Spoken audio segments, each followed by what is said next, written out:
তোমার বোঝা উচিত ছিল, আমি এত মানুষের পছন্দের তালিকায় থাকার পরেও কেন তোমাকেই বেছে নিলাম, তোমার প্রতি কেন এতটা দুর্বল ছিলাম। কিন্তু তুমি বুঝলে না, তুমি কখনো আন্দাজ করতে পারলেই না তোমার প্রতি আমার ভালোবাসাটা ছিল কতটা বিশাল।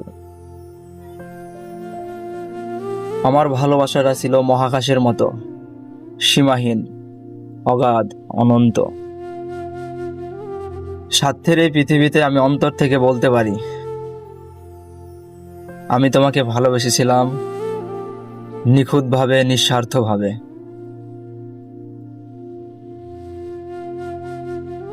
তোমার প্রতি যে অদৃশ্য মায়া, তা কখনো কাটিয়ে ওঠা সম্ভব না। কিন্তু দুঃখের বিষয় একটাই, আমি ভালোবাসি তোমাকে আর তুমি ভালোবাসো অন্য কাউকে। এটাই সবচেয়ে বড় ব্যথা।